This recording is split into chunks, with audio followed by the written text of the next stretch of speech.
अपने next topic की तरफ बढ़ते हैं। तो इसमें आ जाता है स्ट्रेस और स्ट्रेस की वजह से जो सेल के अंदर एडेप्टेशन होती है। अब हमने जो पहले डायग्राम को देखा था उसके अंदर हमने सिर्फ इतना देखा था कि नॉर्मल सेल है, उस पे इंजरी स्टिमुलस आया, सेल इंजरी हुई, फिर सेल इंजरी अगर रिमूव ना हुई तो उससे क्या होगा कि it can go to irreversible injury and irreversible injury से डेथ हो जाएगी। अगर cell injury within time जो है ना वो इंजरियस स्टिमुलस रिमूव हो गया तो वो सेल इंजरी रिवर्स हो जाएगी और रिवर्सिबल सेल इंजरी की स्टेट से सेल नॉर्मल सेल में कन्वर्ट हो जाएगा अगेन। अब इसमें एक और चीज ऐड हो जाती है, वो ये है कि ना सिर्फ इंजरियस स्टिमुलस की वजह से बल्कि स्ट्रेस की वजह से भी सेल सेल इंजरी की तरफ जा सकता है। स्ट्रेस ये है कि उस पे इंक्रीज वर्कलोड आ गया या किसी किस्म का वो जो इंजरियस स्टिमुलस है हीट वगैरह वो भी उस पे स्ट्रेस डाल सकते हैं। ठीक है, उसको ज़्यादा काम करना पड़ रहा है या उसको नॉर्मल न्यूट्रिएंट्स नहीं मिल पा रहे या कोई भी डिफरेंट रीज़न की वजह से उस पे स्ट्रेस हो सकता है। तो इस स्ट्रेस में उसने क्या करना है, उसने अडैप्ट करना है। अगर इंक्रीज़्ड वर्कलोड है तो उसने क्या करना है, अपने आप अपनी एबिलिटी को ज़्यादा करना है, अपने साइज़ को इंक्रीज़ कर सकता है, ओवरऑल ऑर्गन अपने आप को जो है ना बड़ा कर सकता है अडैप्ट करने के लिए या किसी और किस्म की चेंजेस कर सकता है कि जो चेंजिंग एनवायरनमेंट है, जो स्ट्रेस है उससे अडैप्ट करने के लिए। तो पर एक लिमिट है उसकी अडैप्टेशन की, अगर वो उस अडैप्टेशन की लिमिट को क्रॉस कर जाए स्ट्रेस तो फिर उस पॉइंट पे वो स्ट्रेस अब मज़ीद उसको इंजरी ही करेगा, वो मज़ीद अडैप्टेशन की क्योंकि एबिलिटी नहीं है। तो अब वो क्या होगा, वो भी सेल इंजरी की तरफ जाएगा और अब जब ये स्ट्रेस मज़ीद इंक्रीज़ करेगा तो वो उसको इरिवर्सिबल इंजरी की तरफ भी लेके जा सकता है and then cell death will occur. तो इसके अंदर अब आप देखो कि एडेप्टेशन हमारे पास 4 मेन टाइप्स की है। इसके अंदर आ जाता है हमारे पास hypertrophy, increase in size of cell, atrophy, decrease in size of cell या decrease in size of an organ. Hypertrophy atrophy हम ओवरऑल एक ऑर्गन के लिए भी कहते हैं और एक सेल के लिए भी ये कॉमनली यूज होती है। हाइपरप्लेजिया सिर्फ सेल के लिए यूज होगी कि increase in number of cells, size नहीं बल्कि उनका नंबर इंक्रीज हो रहा है। देन मेटाप्लेजिया, मेटाप्लेजिया क्या होता है कि सेल की टाइप चेंज हो जाती है। फर्स्ट हमारे पास है हाइपरट्रोफी। हाइपरट्रोफी क्या होता है, increase in organ size due to the increase in size of cells. अब हाइपरट्रोफी फिजियोलॉजिकल भी होती है और कुछ इसके कोज पैथोलॉजिकल भी होते हैं। फिजियोलॉजिकल नॉर्मल यूट्रस में कि जब इम्प्लांटेशन होती है, आपने पढ़ा होगा जाइगोट की, और जब आहिस्ता आहिस्ता बेबी डेवलप करेगा तो यूट्रस का साइज भी विद टाइम इंक्रीज करता है। तो यूट्रस के अंदर भी हाइपरट्रोफी होती है। स्केलेटल मसल जब आप एक्सरसाइज करते हो, स्केलेटल मसल आप डेवलप करते हो, उसमें भी हाइपरट्रोफी होती है। देन कार्डियक मसल्स के अंदर भी हाइपरट्रोफी होती है, लेकिन कार्डियक मसल की हाइपरट्रोफी नॉर्मल भी हो सकती है जैसे एथलीट्स में और एबनॉर्मल भी हो सकती है जैसे हाइपरटेंशन की वजह से, एथेरोस्क्लेरोसिस की वजह से। उसके पैथोलॉजिकल कॉजेज भी हो सकते हैं। तो अभी आप इमेज देखो कि राइट साइड पे हमारे पास एक छोटा सा नॉर्मल यूट्रस है। ठीक है, अब ये नॉर्मल यूट्रस का साइज कितना छोटा है और लेफ्ट साइड पे आप देखो इतना बड़ा यूट्रस, इसको कहते हैं ग्रेविड यूट्रस, जो कि प्रेग्नेंट फीमेल से रिमूव किया गया है। तो ये साइज में बढ़ के इतना बड़ा अपने आप को कर लेता है। एक चीज जो हमने पहले भी डिस्कस की थी कि अगर स्ट्रेस को टाइमली रिलीव ना किया जाए तो वो जो सर्टन अडेप्टेशन है वो अपनी लिमिट तक पहुंच जाएगी और वो अब मजीद अडेप्ट नहीं कर सकता, तो it will lead to cell injury.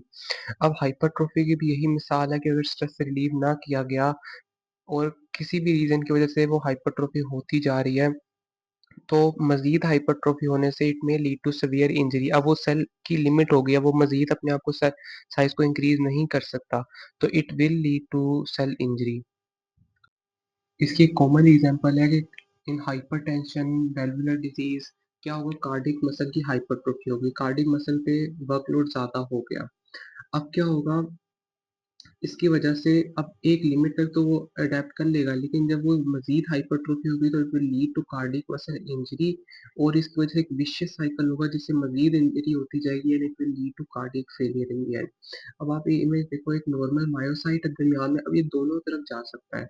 अब ये एक हाइपरट्रोफी करके अडैप्ट भी कर सकता है और राइट साइड पे ये इंजर भी हो सकता है and it will lead to cell death. तो आप दरमियान में देखो सबसे पहले कि जो हमारे पास वेंट्रिकल्स का साइज है, ये साइड पे हमारे पास मसल्स हैं और दरमियान में जो खाली एरिया है वो हमारे उसके अराउंड मसल बहुत कम है और ओवरऑल वेंट्रिकल का साइज बहुत बड़ा है। देन हाइपरट्रोफी जब होगी तो क्या होगा, आप देखोगे अब वो जो होल्स का साइज है, जो वेंट्रिकल का साइज है वो बहुत छोटा होगा, क्योंकि वो उस सारे एरिया के अंदर मसल ग्रोथ हो गई है। वो जो मसल एग्जिस्टिंग मसल थे वो उनका साइज इतना इंक्रीज हो गया कि उन्होंने उस सारे एरिया को कवर कर लिया है। तो ये हाइपरट्रोफी। लेकिन ओवरऑल आप देखो कि मसल का स्ट्रक्चर जो है वो नॉर्मल है, उसमें आपको कोई डिस्ट्रक्शन नहीं नजर आ रही। अब राइट साइड पे देखो तो ऑल्दो कि वेंट्रिकल का साइज छोटा हुआ है, हाइपरट्रोफी लगती है, लेकिन साथ आप इंजरी भी देखोगे, वो मसल इंजर भी हो गए साथ ही। नेक्स्ट टाइप का हाइपरप्लेजिया। हाइपरप्लेजिया में क्या होगा, ऑर्गन का साइज इंक्रीज करता है इसमें भी, लेकिन due to increase in number of cells. इसकी फिजियोलॉजिकल जो है हमारे पास, फीमेल ब्रेस्ट के अंदर हाइपरप्लेजिया होता है जब लैक्टेशन का पॉइंट आता है, जब प्यूबर्टी का पॉइंट आता है, तब फीमेल ब्रेस्ट में हाइपरप्लेजिया होगा। लिवर की रीग्रोथ की एबिलिटी भी ड्यू टू हाइपरप्लेजिया होती है। लेकिन ये जो हाइपरप्लेजिया मेनली उन सेल पॉपुलेशन में होगा जिनमें डिवीजन हो सकती है। कुछ सेल पॉपुलेशन है जो डिवाइड नहीं कर सकते, जैसे स्केलेटल मसल, कार्डिक मसल। तो इनके अंदर हम हाइपरप्लेजिया कभी एक्सपेक्ट नहीं करेंगे, इनमें हमेशा हाइपरट्रोफी ही होगी।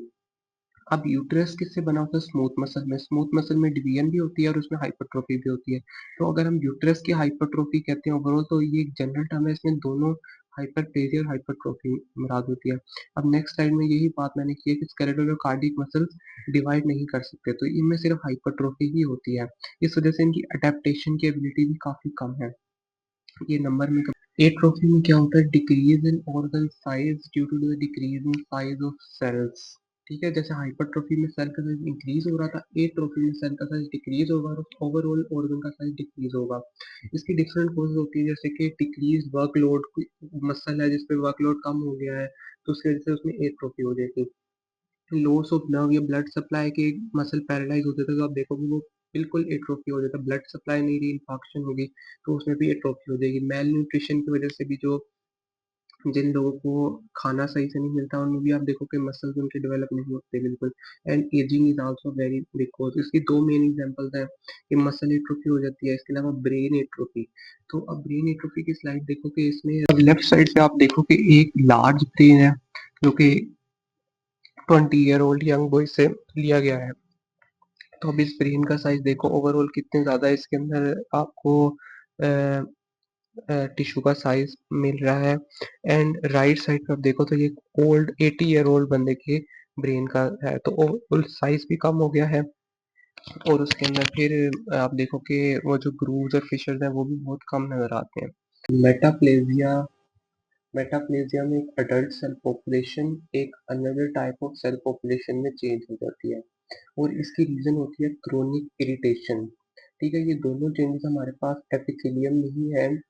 फर्स्ट हमारे पास है कि क्रोनिक स्मोकर्स में नॉर्मली जो रेस्पिरेटरी एपिथेलियम होती है वो थी सूडो स्ट्रेटिफाइड कोलमनर एपिथेलियम, तो वो चेंज हो जाएगी स्ट्रेटिफाइड स्क्वेमस एपिथेलियम। ये एक टाइप ऑफ अडेप्टेशन है। नेक्स्ट हमारे पास जो यूजुअली एसोफेगस में होती है वो है स्ट्रेटिफाइड स्क्वेमस नॉन कैरोटिनाइज, लेकिन due to gastric acid reflux वो चेंज हो जाएगी नॉर्मल जो स्टमक की एपिथेलियम है, सिंपल कोलोनल एपिथेलियम, उसमें चेंज हो जाएगी। और इसमें मेनली स्टेम सेल्स जो जिनसे वो सेल नए बन रहे होते हैं उनमें चेंज आता है। ये चेंज एग्जिस्टिंग सेल नहीं अपनी टाइप चेंज कर लेगा, जैसे स्क्वेमस बड़ा होगा कोलमनर बन जाएगा, ऐसे नहीं होगा। जो स्टेम सेल्स होंगे वो चेंज करेंगे और जो अब नए सेल बनेंगे अब वो नेक्स्ट वैरायटी के बनेंगे। अब आप इसकी स्लाइड देखो कि राइट साइड पे हमारे पास है स्क्वेमस स्ट्रेटिफाइड एपिथेलियम में नजर आ रही है और लेफ्ट साइड पे हमें नजर आ रहे हैं सिंपल कोलमनर सेल्स। तो और नीचे उसी की हिस्टोलॉजिकल डायग्राम है। तो अब आप देखो कि एक पॉइंट से सिंपल कोलमनर चेंज हो रही है इनटू स्क्वेमस सेल्स और इसको हम फिर कह रहे हैं squamous metaplasia. Next, intracellular accumulations. अब हमारे पास with time due to injury या ड्यू टू एडेप्टेशन या ड्यू टू सम रीजन हमारे पास सेल्स के अंदर कोई सर्टन पिगमेंट्स, कोई सर्टन चीजें एक्यूमुलेट कर जाती हैं। उसकी डिफरेंट रीजन हो सकती हैं। फर्स्ट रीजन हो सकती है कि प्रोटीन की मिसफोल्डिंग या डिफेक्टिव ट्रांसपोर्ट की वजह से वो प्रोटीन सेल्स के अंदर एक्यूमुलेट कर जाएगा। ठीक है, नेक्स्ट हो सकता है इम्पेयर्ड मेटाबॉलिज्म। ये एक सर्टेन चीज़ है जो कि सेल के अंदर आ रही है, सेल के अंदर नॉर्मली प्रोड्यूस हो रही है, लेकिन उसका मेटाबॉलिज्म प्रॉपर नहीं हो रहा और वो सेल के अंदर एक्यूमुलेट करती जा रही है। थर्ड हो सकती है कि लाइसोसोमल एंजाइम्स डेफिशिएंट है, जिसको कहते हैं लाइसोसोमल स्टोरेज डिजीज। अब क्या होगा कि वो सर्टेन सब्सटेंस जिसका एंजाइम एब्सेंट है, तो वो लाइसोसोम्स के अंदर एक्यूमुलेट करना शुरू हो जाएगा कि हमारे पास एक्यूमुलेशन है जिसमें कोई ऐसा सब्सटेंस है कि जिसको मेटाबोलाइज करने के लिए, रिमूव करने के लिए हमारी बॉडी के पास ना कोई एंजाइम्स है, ना कोई पाथवे, जैसे कार्बन और सिलिका के पार्टिकल्स। तो ये 4 टाइप्स के हमारे पास एक्यूमुलेशन।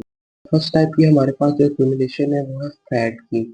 तो फैटी चेन जो मेनली लिवर में होता है, और इसकी रीजन है impaired metabolism and removal of the fat, जो कि हमने पढ़ा था सेकंड टाइप में। तो अब क्या होगा कि वो फैट लिवर के हेपेटोसाइट्स के अंदर एक्यूमुलेट कर देगा, जिसकी वजह से फैटी लिवर एक कंडीशन होती है जो हमारे पास हो जाती है। और इसका दूसरा नाम होता है स्टीएटोसिस।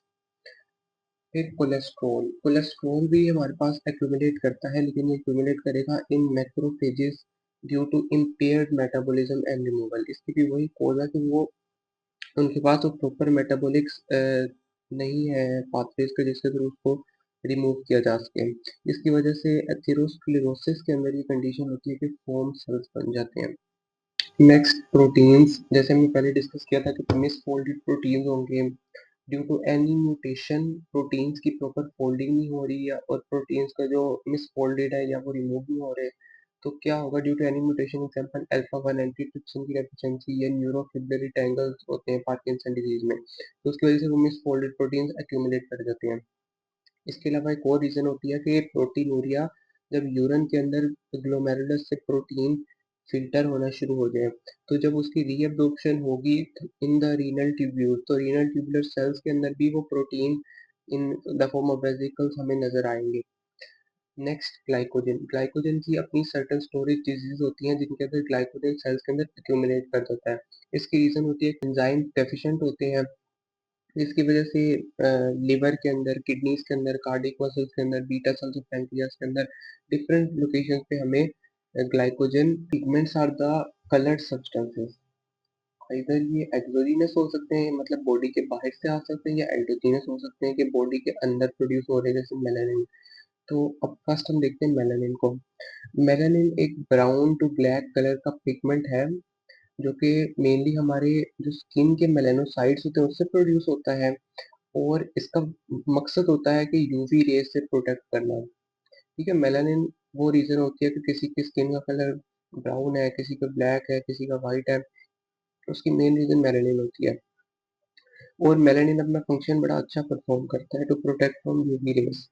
देन केराटिनोसाइट्स और डर्मल मैक्रोफेजेस ये सेल्स होते हैं हमारे नॉर्मल मेलानोसाइट्स के अराउंड। तो अगर इनके अंदर मेलानिन एक्यूमुलेट हो गया तो उसकी वजह से कंडीशन होती है, इसको कहते हैं फ्रेकल्स। नेक्स्ट है कोल। कोल बहुत इंपॉर्टेंट है आजकल के टाइम में भी, बहुत इतनी स्मोक है और इतनी स्मोक है एनवायरनमेंट में, तो उसकी वजह से वो जो सारी कोल होती है जो स्मोक के अंदर प्रेजेंट होती है वो हमारे लंग्स को अफेक्ट करती है। तो कोल या कार्बन डाइऑक्साइड या ये डिफरेंट जितनी भी चीजें हैं, ये क्या कोल क्या करेगी, एक blacken the lung parenchyma due to excessive accumulation. Through smoke ये एंटर करती है और फिर पैरेन्काइमा को ब्लैक कर देती है, जिसको हम कहते हैं एंथ्राकोसिस। ये साइड देखो मेलानोसाइट्स की, जिसमें देखो देर बेसल सेल्स कंटेनिंग मेलानिन, हमने कहा था ब्राउन टू ब्लैक कलर का पिगमेंट है, तो ये यहाँ पे मेलानिन हमें नजर आ रहा है। नेक्स्ट जो कोल है, तो ये आप देखो ये लंग की स्लाइड है और हमें ये ब्लैक ब्लैक कलर का इतना ज्यादा ब्लैकिश सा नजर आ रहा है कि सारे पैरेन्काइमा के अंदर ब्लैक कलर हो गया, और इस कंडीशन को कहते हैं कोल। बहुत मुश्किल नाम है बट आपको एमसीक्यूज वगैरह में ये नाम मिल सकता है। फिशिंग, लाइपोफिशिंग को हम कहते हैं वियर एंड टियर पिगमेंट, जो एज के साथ एक्यूमुलेट करता है सेल्स के अंदर, और ये हमें पता देता है कि सेल के अंदर इतनी इंजरी हुई हुई है, ऑक्सीडेटिव इंजरी हुई हुई है। तो it accumulates in cells in response to injury, और स्पेशली इन ओल्डर सेल्स हमें ज़्यादा मिलेगा।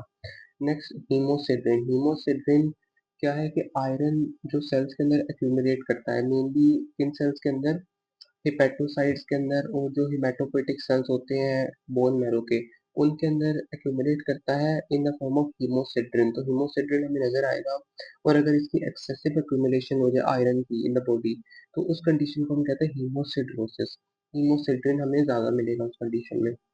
अब आप स्लाइड देखो लाइपोफ्यूशन की, तो ये हमें कार्डिक मसल्स नजर आ रहे हैं, और कार्डिक मसल्स के अंदर देखो वेयर एंड टियर के साइन है लाइपोफ्यूजन। अब कार्डिक मसल डिवाइड नहीं कर सकते, ये भी आप एक बात याद रखो, तो उनके अंदर जो भी वेयर एंड टियर है वो सालों तक प्रेजेंट रहेगी, क्योंकि वो डिवाइड नहीं कर सकते, उनके अंदर नए सेल प्रोड्यूस नहीं कर सकते। नेक्स्ट आप देखो हीमोसिडेंट की, तो ये हमने प्रेशियन ब्लू स्टेन यूज किया है, और इसकी वजह से हमें ये जो ब्लू ब्लू सारा नजर आ रहा है इन द सेल्स, तो ये हमारे पास सारा जो है ना हीमोसिडेंट है, जिसमें अंदर आयरन होगा। अब एक और टाइप की एक्यूमुलेशन है जो कि है कैल्शियम की, और इसको हम कहते हैं pathological calcification. It is the abnormal calcium deposition in the cells. एक तो नॉर्मल अमाउंट ऑफ कैल्शियम थोड़ा बहुत होता है, हर सेल में होता है, जो माइटोकॉन्ड्रिया में एचसीआर में होता है और सेल के फंक्शन के लिए यूजफुल है। बट एक नॉर्मल कैल्शियम डिपॉजिट हो रहा है, दैट इज पैथोलॉजिकल कैल्सिफिकेशन। इसकी दो टाइप होती है, one is dystrophic and the second is metastatic. Dystrophic हमारे पास जो होती है नॉर्मल होती है, कि ये नॉर्मल इसका ये हमें ये बताती है कि इसमें बॉडी के अंदर कैल्शियम का मेटाबॉलिज्म नॉर्मल है, कैल्शियम के लेवल्स ब्लड के अंदर नॉर्मल है, और ये कैल्सिफिकेशन सिर्फ इंजर्ड और डेड सेल्स में होती है, और एक नॉर्मल प्रोसेस है।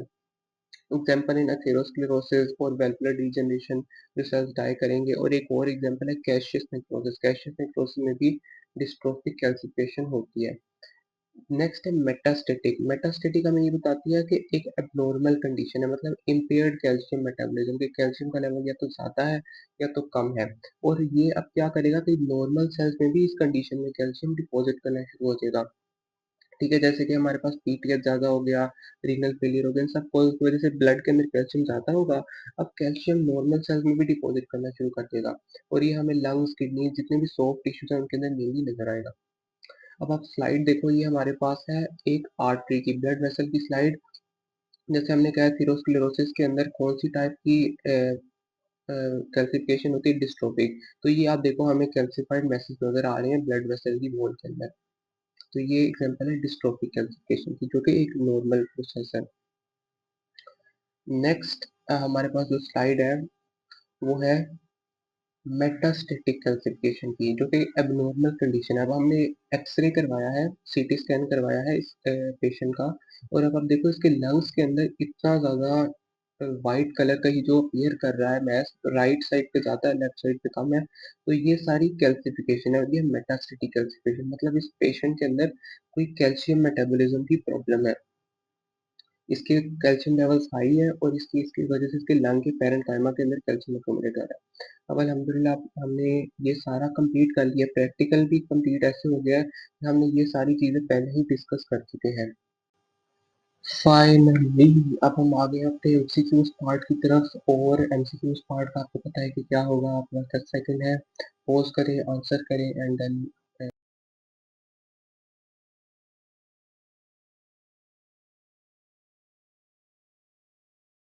okay, the illustration shows a section of the heart from a 45-year-old African American man with long-standing hypertension who died of a stroke.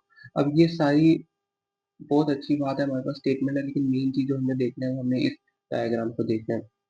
तो इस डायग्राम में हमें क्या नजर आ रहा है, हमें एक ही चीज नजर आ रही है, वो नजर आ रही है हाइपरट्रोफी। हमें, क्योंकि मसल का साइज इंक्रीज हुआ है, और आप देखो वेंट्रिकल का साइज इतना छोटा हो चुका है, वेंट्रिकल का जो जो उसकी कैविटी है इतनी छोटी नजर अपीयर हो रही है, और मसल इतने ज्यादा ग्रो किए हुए हैं। एप्लेजिया हो नहीं सकता इसमें, एट्रोफी हो नहीं सकती, मसल इतने ज्यादा है। हाइपरप्लेजिया पॉसिबल नहीं है, हाइपरट्रोफी ओनली पॉसिबल है, हाइपोप्लेजिया तो वैसे ही नहीं हो सकता। Next MCQ again 10 seconds, answer in comments, and then आगे आते हैं।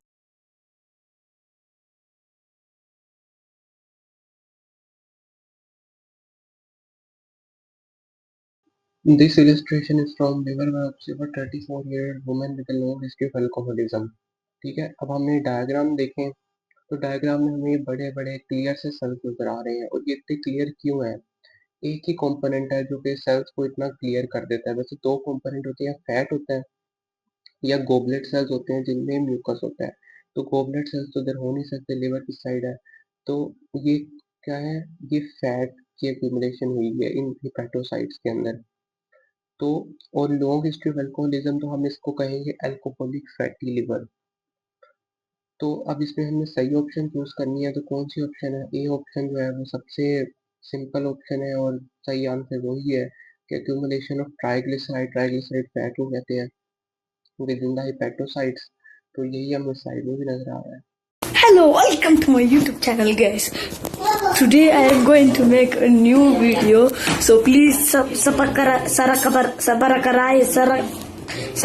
whatever.